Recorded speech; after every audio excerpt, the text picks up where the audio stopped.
guys? You know what? Sometimes it be your own people. See why some teammates say they would never, ever, ever let Stefon Diggs date their sister. Cardi B, listen up. Plus, Dave Portnoy says his ex still has access to his $150 million in the bank because he trusts her. And did Justin Bieber sell his music catalog for $200 million because he was going broke? Yikes. Welcome to Side Dish. Sky is the limit, gang. Oh, thank you so much for joining us here at Side Dish. We are more than an appetizer when it comes to pop culture and fun. We're the whole meal. Yo, we even bought Tupperware. You can't see it because it's behind the table, but it's for y'all to take home and tell others, man. Yeah. Don't forget to do all those things that you do when you like something. Like and subscribe. Share it with your friends. How's everybody doing? It's just HK and I holding it down tonight. You guys, you're welcome. You're welcome. It's just us. Just family tonight. Yeah, so like we could be a little bit more intimate with you as we read your comments from days of future past, all right? So first and foremost, we're going to dive into this Feed Me situation. Now, there's a woman by the name of Miranda Gonzalez. Now, she threw an extravagant quinceañera for a 15-year-old Holly, which included a mariachi band, and it's gone viral. Check it out.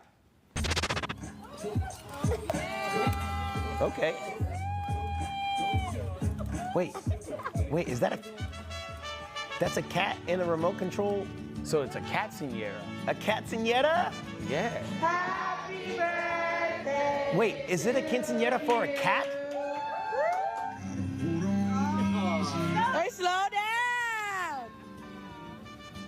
down. That's hilarious. The cat's in a dress and everything. Cause you know, cats love clothes. I do love how that culture gets down for a quinceañera. I should end up having it. Oh, and we got to sign in and everything? Nice. Yeah, you know, I love the pageantry. I love the celebratory energy. Right. Yes, you know what I mean? Absolutely. I definitely have FOMO on my side because we don't really have a thing. Yeah. Like, do y'all have a thing? Well, not just a birthday party, but not a quinceañera, you know? Like a whole celebration there. The closest thing we get to a quinceañera is going to a baby shower. And that's loaded, because guys don't want to go. Yeah, we don't want to go. We don't want to be there for that. Yeah, and y'all definitely make us feel not wanted when we go there. Yeah, you got meatballs, but after that, you know, what else After that, what are we doing? Yeah. What are we doing? Yeah. A whole mariachi band for a cat is wild. Yeah, because something tells me that the cat probably doesn't appreciate that noise. Maybe not. There's a lot of accordion going on and other like weird whiny instruments. Yeah, so it tells you those cat ears are very sensitive to all that. But you know, I kind of wish I would have threw like parties for like my deceased dog Lucy.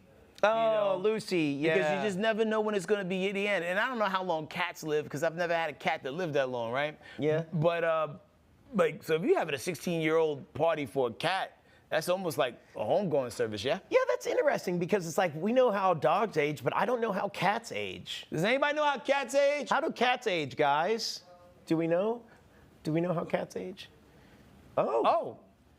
Okay, so we're hearing that they live anywhere from 13 to 20 years. A 20-year-old cat is wild. Man, that's a lot of time to be sneaky. Yeah. Because, you know, that's the going thing. Like, what's the rumors about cats in your community? Oh, in my community? Yeah. If you don't look out, a cat will steal the breath out of your mouth. Like, cats will come around and they'll like tat, tat, tat. Okay. Like the way, like, I watched it one time happen. I was at my grandparents' house. My grandfather had one of his older sisters. She was like in her 80s or something. And I watched this cat crawl up on the recliner, and it didn't really like the way she was talking, and it leaned around and like swatted her in the mouth.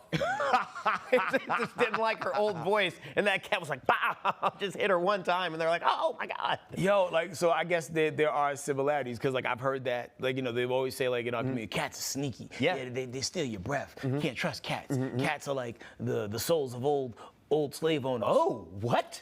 That last one I made up, but it sounds plausible, Yeah, right? wow. Wow. That'd be a good reason to have a cat, yeah. Yeah, I'm not keeping any cats in that case. Yeah, I don't want that energy I around. can tell you history, whatever certain people came around. Yeah, why is my cat racist? That's so strange. Anyway, yo, Cat is mixed. It's a white and black cat. You would think it would be like, you know, like very racially harmonious. You would think, yeah. It's that ebony and ivory Some cat. cats got all the cousins in them, you know, because they have all the different like patches of fur. Yeah, man, I used to be a cat dude. Yeah? Did I tell you the cat story? Well, No. I have a few. All right, so there's one cat I had, was Siamese cat, right? This is why I lived in Tracy Towers in the Bronx. And one day, my mother was like, mop. And I didn't want to because I'm 6. So I mopped. And then like my cat was on the terrace and I threw the mop outside, and there was like this metal banister that the cat would walk on. The mop hit it, it made this boom sound, and all I heard was, meow. No. Didn't see the cat no more for quite some time. So like 4 weeks later, I'm walking in like the second floor of the building, and I saw somebody walking around with my cat. Really? Yeah, but I'm 6, and like, how can I make you understand that that's my cat, you adult? I mean, you could say that was my cat. I just lost it 2 weeks ago. They should know that's when they got the cat. Man, it was my 6-year-old black word against whatever they were. I don't even remember the ethnicity of the person that had the cat. Wow. I'm assuming they were Haitian. But because there was a lot of Haitians that lived in our building. Sure, yeah. They was moving Allegedly, in. They was moving in. Haitians catching a stray. Pow. No, Catching a stray cat. Hey. Switching gears, there's an old video of when Minnesota Vikings players were asked which player would they not want to date their sister, and here's who they all said. And we also got a reaction from the guy that they're talking about. Peep it. What guy on this team would you least like to date your sister? What the hell? Diggs. Oh. Why Diggs? Man, no. We're gonna leave it like that. No. What guy on this team would you least like to date your sister? Oh, Stefon Diggs. Why Diggs? He's crazy. He's just outrageous. Don't know what he's gonna say. Just don't know what to expect every day. So he couldn't date my sister. What guy on this team would you least like to date your sister? Least I should date my sister, Diggs. 100%. What guy on this team would you least like to date your sister? And I might add, you're starting to be the runaway favorite for this. Well, nobody want me to date this, is it? I'm a great guy. I'm actually a great guy. There's actually seems to be a few guys that don't think that. Feel differently about me? Yeah. They just don't know me well enough. That's what it is. You should have asked the mascot, too. That's right, the Viking. He said maybe they didn't know him, but maybe they know him too well. You know your teammates pretty well. You would like to think, Yeah. especially like, there's one thing to have the on the field, experience with that player. It's another thing to hang out with them after the game, go to after parties, out of town, groupies in You're the lobby. traveling with them. You see them out and about. Yeah, you spend a lot of time with your teammates. Yeah, like, let's just say if Cardi saw this later on in the game, do you think this would be a red flag for her, or she kind of already know what it is and maybe their energies match? Dude, okay, I'm gonna step out on a limb here, but I feel like some women hear something like that and they go, "That's the guy I want to date." Fair. I don't know why. I don't know why y'all are like that, but yeah, I feel like you could be like 20 dudes can line up and say like, "Don't date this man," and then that would be the man that they want to end up dating. Yeah, no, women I think sometimes will out loud say they want safe security, but in the back of their mind they want crazy. And I feel like guys we're the same way. Well, yeah. Except I think we're more vocal with it. Like like we like a little bit of crazy. Yeah, Keeps us a little on our crazy. toes. A little crazy is a lot of fun, but a lot of crazy is no fun. Like crazy enough to where like, whoa, I respect her enough to not want to do anything crazy because I don't want that coming back on me. But not crazy to where like every month a check comes for you. What? Because you're that crazy. Oh, a check comes for you? Yeah, because like every now there's some people who are so crazy that they get a check mailed to them because they can't be in Gen Pop with the rest of us doing normal things. I had a friend who was with a woman for a long time who got a check monthly. Really? Yeah, and she was all of that. Oh, all right. Not all that. Yeah, not all. Yeah, but all of that. All of that. All of that. Yeah. Have you ever? Has anyone ever been like, HK, no matter what you do, you can't date this person, or this is a bad idea, or like you've been in the beginnings of a relationship when someone's like, be careful now, or whatever, trying to give you a little hint on that person? Nah, because either A, people wanted to see it burst into flame. Okay, so like in high school, right?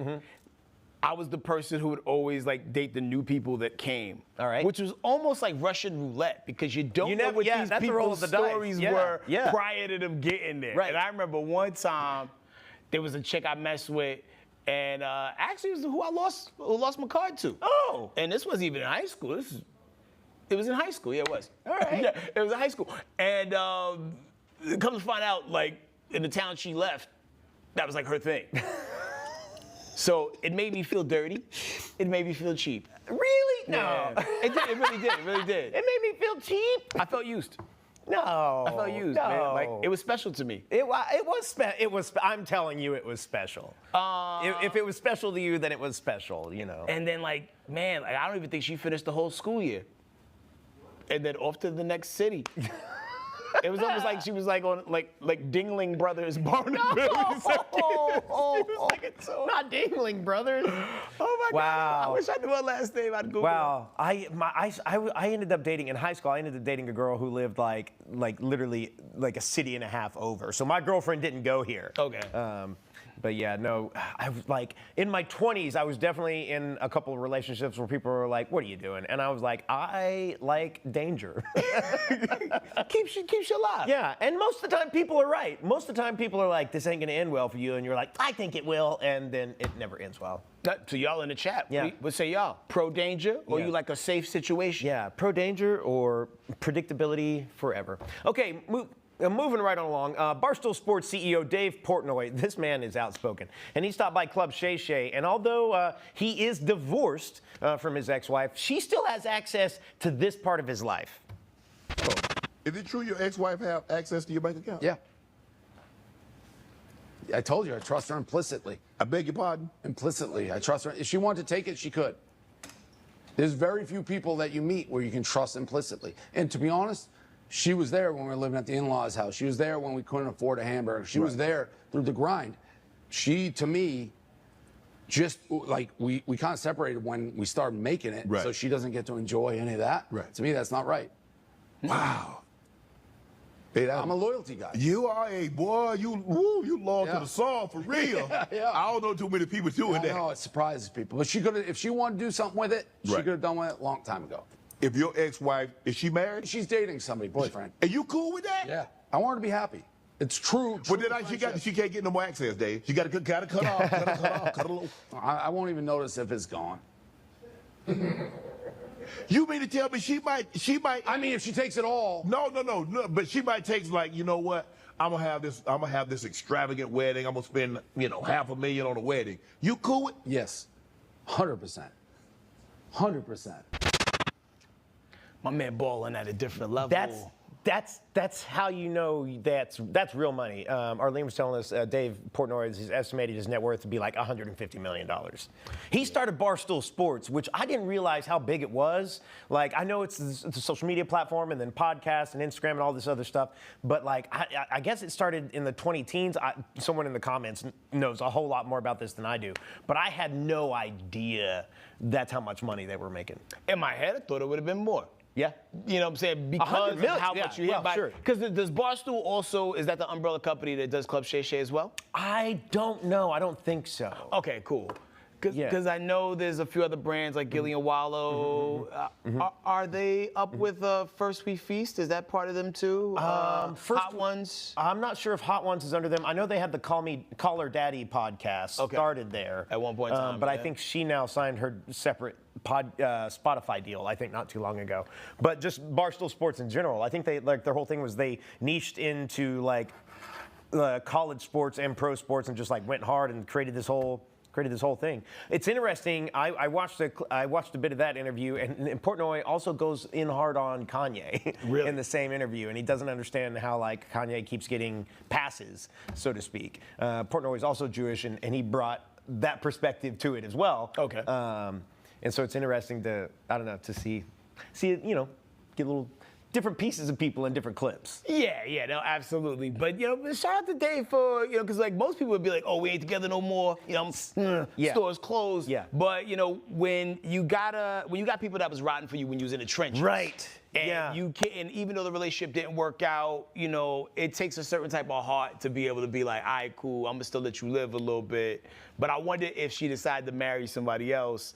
Okay, now this person should be taking care of you. Yeah. And we're gonna wheel this back a little bit. It's one of those things I would think eventually. I don't know if Portnoy is married or if he's in a relationship, because I would think his girlfriend or his wife would eventually be like, Oh, yeah. You know what I'm saying? Yeah, no, like even if it was a white girl, she gonna roll her neck like, bitch. Hell no. you got to cut that off. I mean, because at any given point, somebody can like flip, because it's what, you know, like, all right, man, $50,000 here, you know, 100, you know, but right, like, he's not going to notice that, yeah. Yeah, but it gets to a point to where like, all right, you know, you do, your accountant starts doing the math, and you realize over the span of like 5 years, you've given away $80 million. That's a lot. You know, ain't tricking if you got it, they say in the rap game. It's wild. I do remember, I mean, I don't know, the people who were there for you when you had nothing, and there's a special relationship there for sure, you know? Yeah. Some people operate in the headspace like, you was there for me and I had nothing, and I want you to remember how it felt. And I want you to stay there. So now you have nothing too. So shout out to the sharers out there. All right? Now, during TMZ Investigates What Happened to Justin Bieber, Harvey Levin deep dives into what really happened to Bieber, and one topic was why he sold his catalog so young for only $200 million. Now, here's what Harvey told radio personality Big Boy. But the big thing that seems to be the centerpiece, Big Boy, is money. And you know, he made upwards of $500 million in his career. In 2022, when he finished the Justice Tour, when he ended it right in the middle, Justin Bieber was broke. The people we talked to in his world said he was on the verge of financial collapse. And that's pretty stunning. How does that happen, Harvey? Like, what's the deep dive? Like crazy. Oh, really? The kid was 13 years old when he became a star. He didn't learn money management, and it's one of the problems of throwing a kid into an adult world. And he blew the money. Wow. Man, you ever found yourself down to your last 10 million? Not worried about what you about to do out here? Jeez, dude. I have been mixing ramen in with an egg, like on my electric stovetop, living in the janitor closet broke. So like I've been there. Jesus. Yo, it's rough. And the crazy thing is, like, the more you make, the more you spend sometimes, because your lifestyle creep is what they call it. Yeah. And it's hard to rewind and scale it back, man. Well, Scooter advised him to wait 1 month till January of next year for tax purposes to sell his catalog, but Justin was so broke, he had to sell in December. Like, he couldn't wait. That's so wild. And also, it's one of those things, it's like Harvey was talking about it, and Big Boy, shout out to Big Boy, radio legend, for Justin to get this money so young, he probably never developed any financial wherewithal. Yeah. You know what I'm saying? If you start making money like that at 13, like at 13, you've never paid rent. You know what I'm saying? So it's like he just never probably thought about money. He probably had no real understanding of how much he had. Then when you're 13, 14, 15, even in your early 20s, you don't know enough about the entertainment industry to know who you need on your team and who you don't need on your team. True. And then also, too, when you think about the component of, all right, the music isn't physical anymore. It's all digital. Right. So you're not getting that influx of like, hey, my album just dropped and 1 million people went and purchased it anymore. So now you literally do got to get out there on the road and sell concert tickets.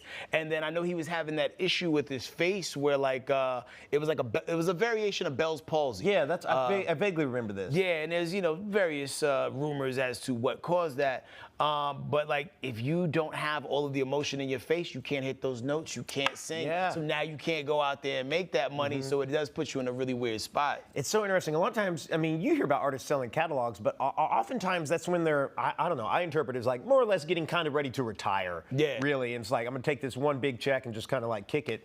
But for him to do it, I mean, Bieber, we forget, how old is Bieber now? He's not even like he's not even in his early 30s yet, I don't think. He's still a young. They're knocking on the door, like maybe 26 to 28-ish. Yeah, wow. You know what I'm saying? Our team is. He's 30 on the years dot. old. That means we're young, right? Yeah. That's what that means? Yeah. Well, and the other thing is, like, he could come back around. You know, he's got a couple albums left in him, so. Yo, like, just when I thought my man was washed, he came back with something else. Yeah. Like that Peaches record from a couple years ago. Didn't know he had that in him. Yeah. Had no idea, man. So, I root for dude. You know, people be going through the ups and downs, man. I hope he figures it out. And, yo, anybody who makes any windfall of money, just know that this may not last forever, and you gotta just put it away somewhere. Act broke. Act broke. Still Live act broke. Golly. All right, moving along. Controversial New York City Mayor Eric Adams has a very interesting reason as to why he couldn't unlock his phone for federal investigators who requested access as a part of a corruption investigation into donations to his campaign. He reportedly said this during his weekly press briefing. Hey, folks, I'm dyslexic. I couldn't get numbers. That's a byproduct. I always give my numbers to staffers. Now, new documents in the mayor's now dismissed federal corruption case revealed that federal agents thought the mayor's explanations about his phone were lies that showed evidence of consciousness of guilt. Yeah, that's a weak explanation. I don't know how to get in my phone. Yeah, because I'm dyslexic. Like you got into it every day, B. Like for whatever purposes you need to get in the phone, because I know you ain't just using that face part. It's, you know, dyslexia, it's super real, but also they use phones. They really do. I have a lot of dyslexic friends, and they have no problem getting in their phone. They got no problem getting on that phone, sending them text messages. Because like I bet if his phone rang or if somebody said, hey, send me that picture of that bad honey you met the other day, Mayor Eric Adams, he'd be able to do that. Yeah. I'm sorry, federal investigators. I can't open my phone for you. Like, how did that fly in court? How are they just not like, how do you say that with a straight face in the year 2025? Man, like, do you think he's gonna go to jail? I don't know. I guess the case got dismissed, but like, I mean, I don't know. It's one of those things where it's like any kind of corruption I'm not a fan of. I don't care what party or who it is. Like, there's too much dirty money in politics, and like. There is. You're gonna have to get rid of all the politicians, unfortunately, because everybody has their hand in something. Like, hey, do this favor for me, and we'll make this happen for you, whether it be a monetary donation or whatever. Nobody's hands are clean. And I think everybody goes into politics with the best intentions. It is so easy to like find yourself from minute to minute on the wrong side of something, just over a handshake, an agreement, or hey, that sounds like a good idea. All right. And next thing you know, like, oh, so you approve this for these people in return for them, taking you and your family on a boat trip? It's a slippery slope, man, and don't find yourself on that slope. And figure out what your password is. Figure out what your password is. Okay. All right, we're going to take a quick break, but after, find out what celebrity spoiled the end of a movie for revenge. Oh my gosh, and did Mama June spend all of Honey Boo Boo's money? We're going to talk about that in 2 minutes.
Welcome back. Now, the episode of Netflix's Everybody's Live with John Mulaney, former SNL star Bill Hader recalled getting fired from his pre-fame movie theater job for doing something to a group of rude sorority members. Take a look. I got fired from a movie theater for ruining the end of Titanic. What do you mean? What were you? I was working in a movie theater it Titanic hadn't come out yet, and a sorority had bought out the movie theater to watch Titanic, and they were in the doorway, and I was going, hey guys, can you guys move? I was tearing tickets. And they were making fun of me. They said I looked like Charles Manson, which I kind of did. I had a little bow tie on and a cummerbund. I was like, hey guys, please move. And they were like, no. And then when I went in, as I tore the tickets, I was like, enjoy the movie. The boat sinks at the end. Leo dies. And blah, blah. And they were like, no, he doesn't. And I go, yeah, you think he's asleep, but he's frozen. Wow. Damn. Yeah, and that showed them. And then, were you fired on the spot? Yeah. The guy came down, was smiling, and he was like, hey, you went, hey, Bill, man, I have to fire you. He ran a movie theater in Tempe, Arizona. And he was super into firing you. He loved it. Couldn't look me in the eye, though. Well, it seemed like his eyes were closed. Yeah, he was stoned. Yeah. Wow. Hilarious. They should have knew, like, the ending mostly. You know the Titanic sinks at the end? Yeah. We're not getting that creative with it. Man, but Jack still got a raw deal, man. They both could have floated on that day. Everyone knows. Damn. Everyone knows that. That was a selfish woman. The Titanic is a movie. Listen, dude, Rose, right? Arlene's in our ears like, T couldn't fit on the door. Well, you know what? Like, this woman waited her entire life and stayed hung up on a dude she had a fling with on a boat and kept a giant diamond. I'm sorry, she's not a good person. Yeah, well, technically stole the diamond. Stole the diamond. Wasn't that like an engagement gift from her dude that she cheated on the cruise with one of the poor dudes from the lower decks? But that does speak volumes, because I tell people all the time, like the less money fortunate you are, the more you're going for it sexually. Leo put it down on her probably like, listen, man, it's my only way out the gallows. Yeah, he gave her Carnival Cruise energy on that Titanic boat. Yeah. And she thought about him for the rest of her life. Yeah, I'm gonna risk it all. Yeah, because Rose never remarried, huh? No. Nah. I think she had grandkids though, right? Died. I'm not sure. Yeah, she had. Yeah, it's her daughter there at the beginning. Crazy thing is, I've never seen the beginning of the Titanic. I'm gonna confess something. What's that? I'm gonna confess something. I've actually never watched Titanic beginning to end. Neither have I. Yeah, I've seen like lots of little pieces of Titanic, mostly through like memes and whatnot. But I just knew I knew how the movie was gonna end, and I'm not like a big romance movie guy. Neither am I. Yeah, I seen the parts that mattered. I feel like exactly. we're in the same boat. Absolutely. Like you come in like somewhere second, third act. Yeah, draw me like one of your French girls. Yeah. Has anyone ever ruined a movie for you? Nah, because people know how I am about movies. movies. I don't know if people at home know how much of a cinephile HK is. I be trying to go to the movies like the day before they come out. Right. Just so the internet can't ruin it for me. Nobody I run into can ruin it for me. And I don't ruin movies for people because I know how that would make me feel. Same thing with TV shows. Like if something crazy happens, don't tell me. Don't tell me. I'm going to get to it. BoJack Horseman. Yeah. You know, like I still have that take my season time. 1. Yeah. I'm microdosing the show. Right, I'm going to get to it. Yeah. What about you? No, I'm the same. I somewhere around in like the mid 2000s or whatever, when Twitter started to get real popular, you know, that's when I knew like, no, if I'm gonna go see this movie, I knew not to get online because people ruin stuff online like that. Yeah. And they started talking about the endings to different things and whatnot. I felt bad for the West Coast, especially like as TV shows would come on. There was that 3-hour gap between the East and the West. So like if you're watching, let's just say the ending of Lost, Breaking Bad, or something like that. Game of Thrones was you had to look out because people were trying to spoil that left and right. That's savage. Yeah. Boo those people. Yeah, boo those people. Speaking of boo-boos, Alana Thompson, better known as Honey Boo Boo, opened up during an Entertainment Tonight interview about where she stands with her mama June after June stole money from her. Take a look. It was reported that Mama June spent a lot of the money that you made from television. Is that true? Wow. Yes. Oh, wow. Then why do you keep letting her back in? Honestly, good question. I think I more tell myself an excuse. I'm like, she's my mom. She's my mom. And I think that's more of an excuse to cover up that, like, girl, like, you need to let her go. Or, like, girl, she's doing so much. But my breaking point for her was definitely when she took the money. I was done. I thought never in a million years she would do that to me because she just preached so much when we were younger that, like, we have Coogan accounts. We're going to make sure that your future is okay. And then it's like, for you to turn around and do that, it's like, it was basically like a stab in the back. You said your breaking point. So are you at the point where you just... I was in that moment, but I'm not anymore. we've kind of come to a resolution of it and solved it. So I'm not really at that point anymore. Right now, we're doing actually really good, and I can.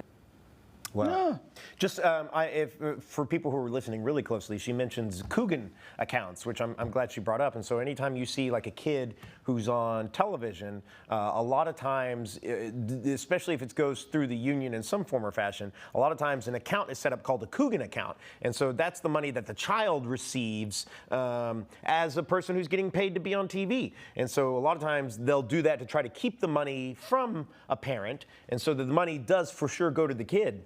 And so for Mama June to figure out a way to get access to the Coogan account, which is kind of what it seems like might have happened here, is pretty diabolical. Very. Is this named after actor Steve Coogan? I don't know. Okay. I would think, I'm not sure. Yeah. You would think that they would name it after like Gary Coleman, because he also got taken advantage of by his folks too, because he was making all that money on different strokes, and they was doing whatever the hell they wanted to do with the money. Like, you know. Yeah. It's difficult. It was interesting. It's sad.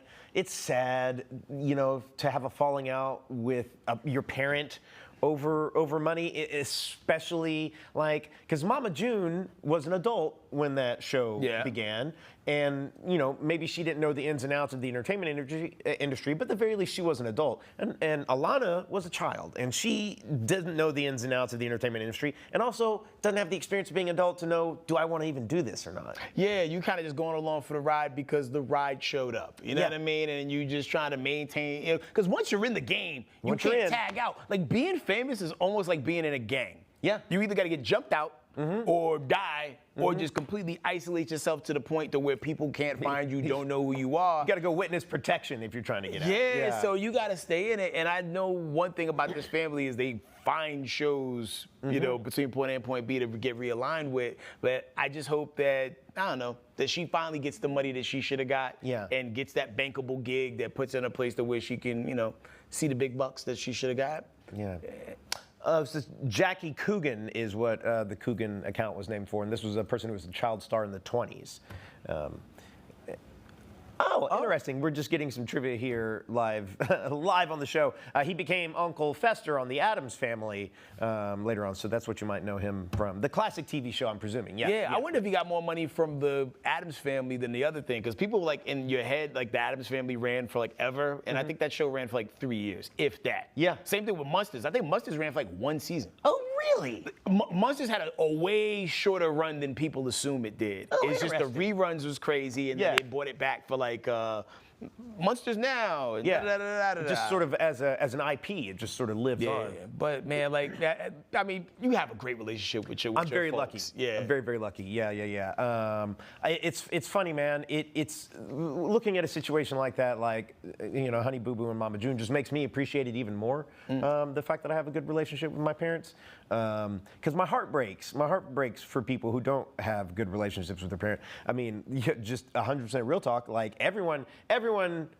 every family somewhere, whether it's your cousin or brother or sister or whoever it is, second cousins or whatever, has someone who has some tension with one of their parents. Yeah. And so, like, in my family, I know exactly who this person is, and their children almost never speak to her over behavior like that. See, that sucks, and man. it's like, it's difficult, you know, because you can kind of wrap your mind around it. It's like, this person, as an adult, made these choices that you would just think no one would make, and that negatively impacted things that were supposed to go to their children. And I'm talking about in terms of inheritance from their grandfather. And so for someone to scoop in and, like, cut that out, like, that creates a real negative. A hardcore risk. Yeah. Yeah, like, my parents put things in my name, and now I have, like, a 800 credit score. So, nice. So thank you.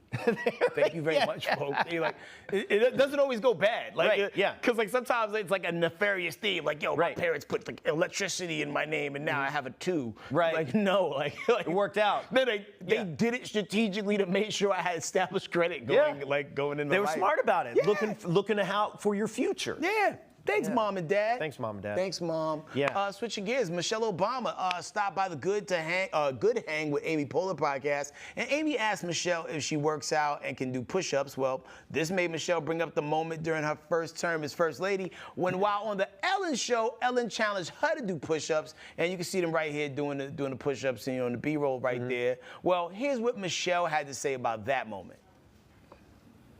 This is another thing. It's like, I don't need to, do regular push-ups. I have nothing to prove. But I can do push-ups on my knees. I can do a lot of those. But you can do regular push-ups, too. I can, but it's hard. I think my arm length, I don't go all the way down. In fact, you know who pointed that out was Ellen. Because it my sounds like first Ellen. term, she challenged me to a push-up competition. I'm the first lady. I'm the first lady. She heard that I worked out, and she was that like, counts. So I'm on her show doing push-ups. And I did more push-ups than her, but she still says I didn't go down all the way. Well, that's not fair. But anatomically, I don't think I really can. My arms are very long. Yeah. And she's a much smaller person than me. I was just talking to Craig about this, that smaller people, I mean, we like them. Some of the small people are our best friends. So I don't know. I don't trust this. What do you mean? Pocket people. We love them. Just right up under our arm. They fit right there. Condescending a little. It's just your little pocket right people. Just right here, right up under my arm. It's like, look at you down there. How tall is Michelle Obama? I don't know. Like, I mean, 5'11"? That's pretty stellar. Oh my gosh. I never measured her with my eyes on television. Because it's like, oh, look at First Lady. Well, and sometimes it's hard too, because like you have to see someone in context against other people, and I always see her and Barack next to each other, but I guess I also didn't know off the top of my head how tall Barack is. Yeah, fair enough. Yeah. Like, Ellen strikes me as the type of person that like would play a game all her life and then invite you over to play it and then be like, I beat you. Yeah. Yeah, we're getting here. Barack is 6'2", so yeah, Michelle was all. Now it all makes sense. He's so tall that she looks all like. Well, that's the other thing is like you catch Amy there at the top of that little clip where. Michelle's like, Ellen said I didn't do it right, and Amy like directed cameras like that sounds like Ellen, because like the real talk sort of behind the scenes, and I think maybe it's public knowledge now, is that Ellen DeGeneres not actually the nicest person. Yeah, I think probably after the episode with the First Lady made it back to the Oval Office and be like, wrap it up. You hear me, Barack? I said in the show. And then it was the countdown to the end. Because, they gave Ellen the keys to everything at NBC. When she had Game of Games, I used to hatefully watch that show because it was so good. And it was like low-key the show that I would have did if I could have did a game show. Yeah. And it was just so masterfully done. And then you hear about all these things going on behind the scenes. It's like, come on, son. Well, that show was on the air for so long. It was such a big show. I mean, I don't know. It's one of those things like too much success. Not that it came to her fast or easy. She definitely worked to get there. I'm not downplaying that. But sometimes people can get too much success, I think, and maybe lose that part of themselves that is a normal person. Does that make sense at all? Because I try to remove, I try to have an out-of-body experience and just look over everything, right? And I understand that women have a very tough time in any business landscape because just whether you have like male chauvinist pigs who are like trying to press people, keep people down. So you kind of got to be a little bit of an ass sometimes to advance on people, and sometimes you can get stuck in that gear and never shift back. I ain't no pushover, that kind of thing. But you got to find that balance, still maintain your humanity and be a good person. Yep. All right, we're going to take another break, but after the break, we're going to talk about love, heartbreak, and fare beaters, the fare beaters in New York City subways. All that in 2 minutes.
Welcome back, you guys. Have you ever thought, HK, have you ever thought that you might die over a broken heart? Nah. No? Nah, fam. Well, okay, but listen to this. As it turns out, men are twice as likely to die of a condition called broken heart syndrome. This is formerly known as Takotsubo cardiomyopathy. The syndrome, which has the telltale signs of a heart attack, like chest pain, shortness of breath, and heart muscle dysfunction, is triggered. What are you laughing at? This graphic. He's having chest pain. This is a serious. What do you think that girl looked like that broke up with him the way he's going through these emotions? Like, let's see her. Let's see her and see if it was worth it. Sometimes this is triggered by a traumatic event like a breakup, divorce, the death of a loved one, or something more physical like a stroke or surgery. Now, a recent study published by the Journal of American Heart Association revealed that men hospitalized for broken heart syndrome are twice as likely to die from it. Wow. But this might be because men are more likely to experience the syndrome following a physical event as opposed to women who most likely experience it following an emotional one. I really thought that sentence was going to say, you know, men experience this as a physical event as opposed to the women who cause it.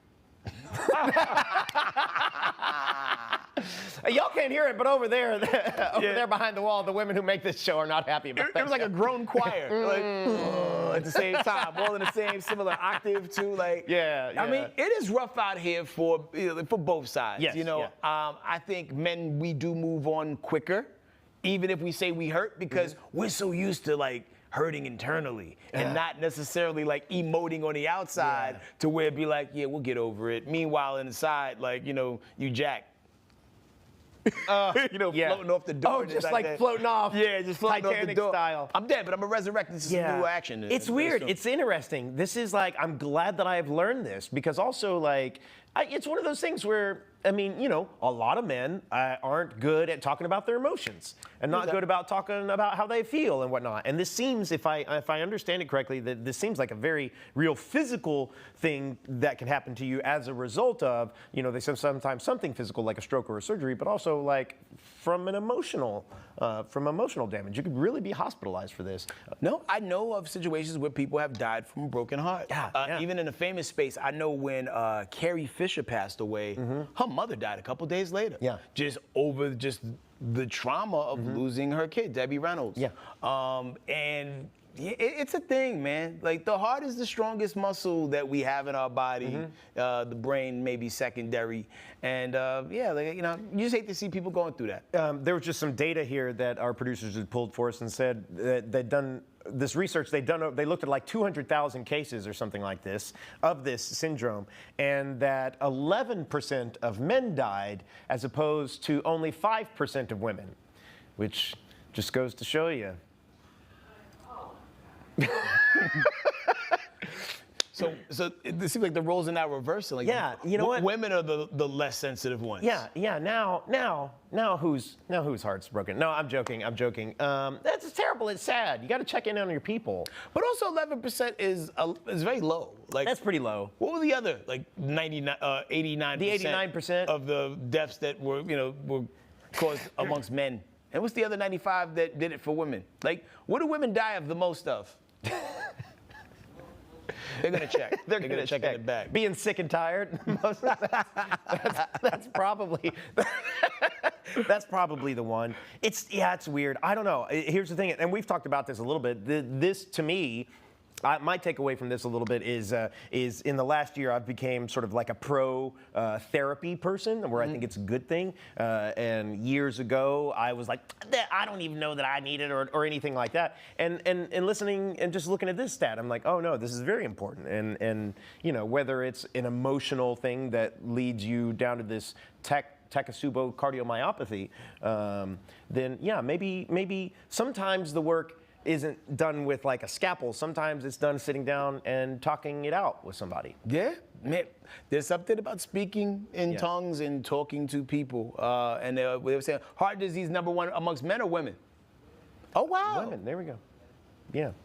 Wow, okay. Well, so y'all need to eat better. And stop. I mean, we all do. We all do. But women, y'all getting that heart disease out here. But it's not broken heart disease. Right. Just regular heart disease. But it's probably because like they be stressed out over the relationship, then they eating unhealthy food. That'd be a thing. Because they're dealing with all these trifling men out here. Right there we go. I'm saying all of these. Is it all us? Yeah. It's interesting too, though, because you know what you hear of a lot in particularly like older people is kind of like what you're talking about with Carrie Fisher, was like where, especially in older couples that were together for a very long time, like one person dies and then less than a year later, the other person in that couple dies. Yeah. And I can't help but think that those things are related. Dark question. Okay, all right. In 3, 2, 1. Here we go. So let's just say if you were married till you're about 70. Right? Got it. All right. And then, God forbid, something happens. Something happens to your partner. Do you spend the last years of your life just going hard in the paint? You know what I'm saying? Because you've been with somebody for a long time. And, and at this point, by the time you're 70, these people that are like, they're gonna look better because they're supposed to be coming out with something in the next like 15 years anyway, to where like everybody's gonna look better and live longer. Really? Something about nanotech. Google it. Okay. But so would you be one of those people who are like, nah, I'm gonna ride the rest of this out and meet my partner or whatever the other side looks like, or are you going to like try to get you the latest, newest model?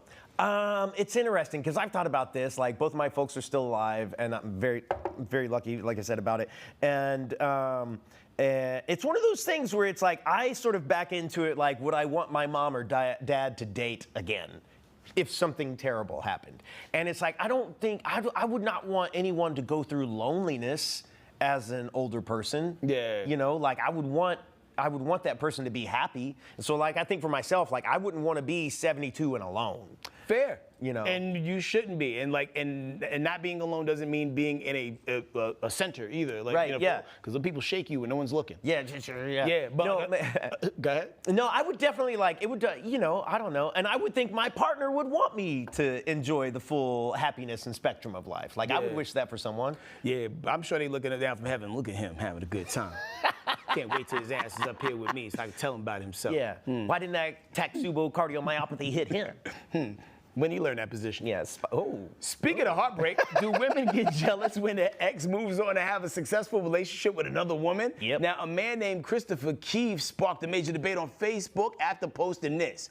Females hate to see another woman bring out the best in a man they failed with. He went for it, didn't he? Oh, yeah. Clocked it. Now, of course, people flew straight to the comments. One woman said that from her experience, her exes didn't change. They just found someone to tolerate them. Yo, that's cooking right there. Another person said, your ex is your ex for a reason, while another said, I love seeing my exes flourish in new relationships. You're a good person. Another commenter said, Snapple facts. It goes both ways, while another said, nobody brings out anything. People change if and when they want to. That's a fact.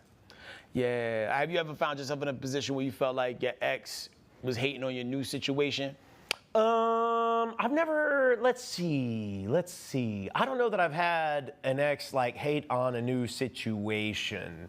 I think that there was like definitely times where like I was kind of seeing some girl and a girl that I had stopped seeing felt a certain way about it, which I think is also normal and natural. Like if you didn't end a relationship and you still had feelings for this person and you see them off with someone else and they're like attractive or good looking or have things going on for them, like, you're not always happy about it. I think that's just real, you know? Fair enough. Like, if we break up, I expect you to die in 7 days like you just watched the Ring tape. Oh, damn. But that doesn't always happen. Yeah. And, you know, I want people to find happiness. Yeah. And I would like to think that people would want the same for me. Because even, like, people who I had beef with post. Yeah. And I don't have beef with nobody. Right. Like, if I left you, because I'm very patient. If I abandoned or went to the store and never came back on the situation, it was because I just felt like it was an unwinnable war, like Vietnam. And you know, and even if they were mad in the moment, they eventually came back around and like we're all friends. So I try to keep a bridge that I, you know, just in case I got to walk back across it. Right. Yeah. I hate burning a bridge. All right. We got to go to another break. But when we come back, we got more side dish. We'll see you guys in 2 minutes.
right. Hey. Smile for me, graduate. I want to see your grill. Yeah, Now, your grill. Nina Ross, who graduated with a biology degree and aspires to become a doctor in virology, has gone viral for showing off her grill in her graduation photo.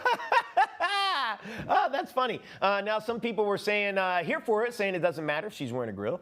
She's still intelligent and can do whatever she wants. But some people were turned off by it and said they wouldn't trust her as a doctor. And to those people, I say boo on you.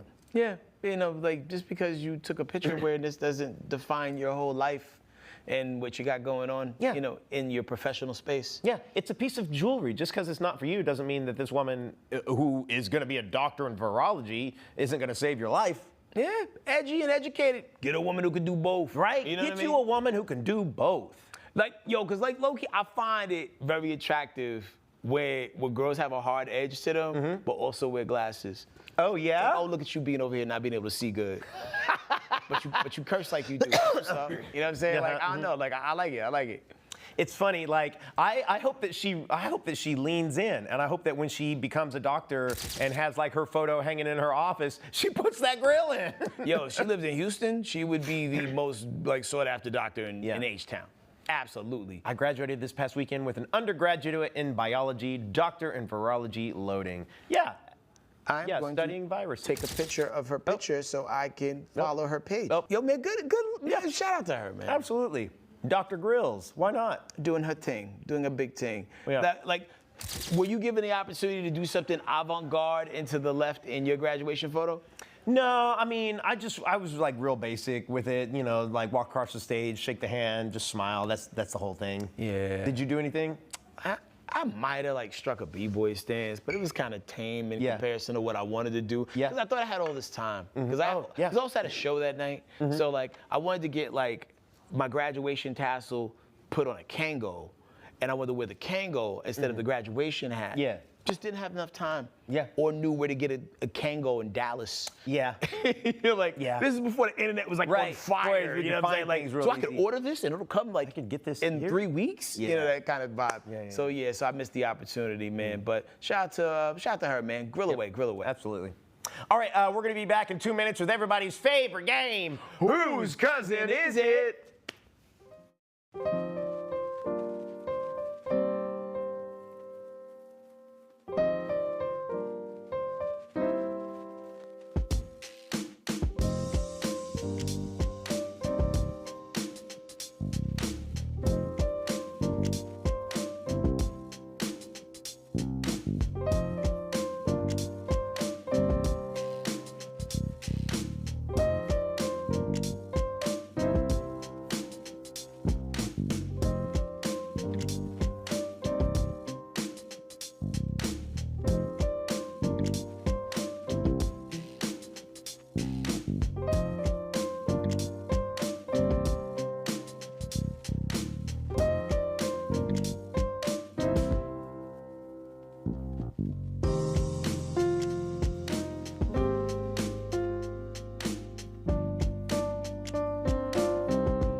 Welcome back, guys. Thanks for sticking with us. It's time for everybody's favorite game. Whose cousin is it? Okay, all right. Well, there is no happy ending. Wait, that kind of happy ending? For the owner of Bliss Spa in New Jersey, who just got busted for running a prostitution ring following a year-long investigation. The 47-year-old madame was arrested for soliciting that thing for a little piece of change. Now, in addition to raiding the racy spa, police also raided the Orgasm Orchestrator's house, where they found a 2025 Tesla, Rolex, and Cartier watches and $650,000 in cash stuffed inside a teddy bear. No, not Build-A-Bear, Build-A-Coin. They also nabbed $104,373 from her bank account.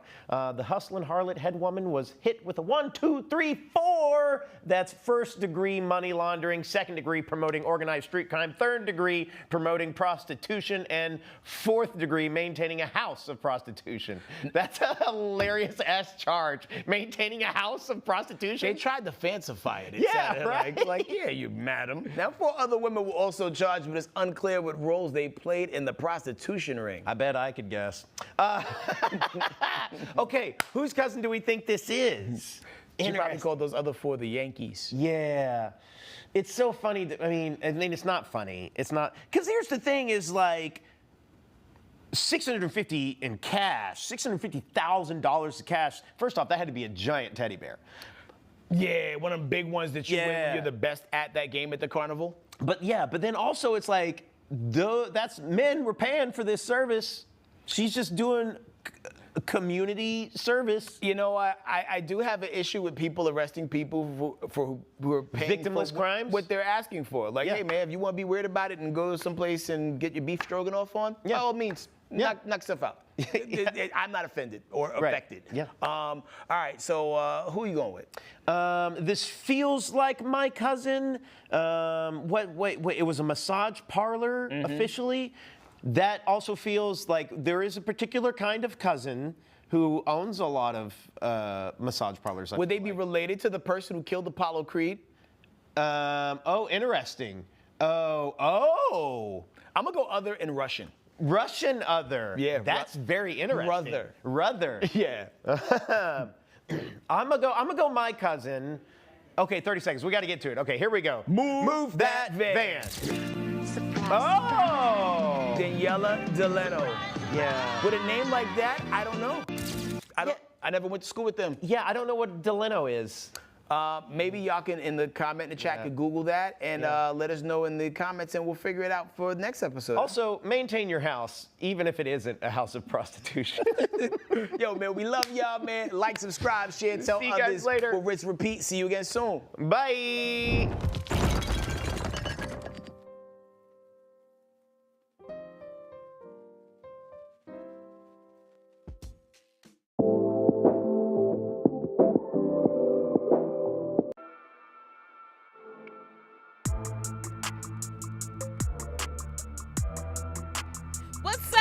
Welcome to Scrolling with Jen and V, all our Scroll Club watchers out there. How y'all doing? How you doing, V? I'm doing good. You doing good, beautiful? Already. Hey, this is what we do. We laugh, we have a good time, and we laugh through all these posts we about to look at, That's right? right. I can't wait. And be judgy. That's right. We'll Can't be wait to judgy. dive in, right? Okay, so we have our bevies of the night. Yes. You know, y'all make y'all favorite bevy. A little something, get those babies ready, y'all. Yeah, y'all make y'all a drink and start scrolling with us, okay? Scrolling with Jen and V. Here we go.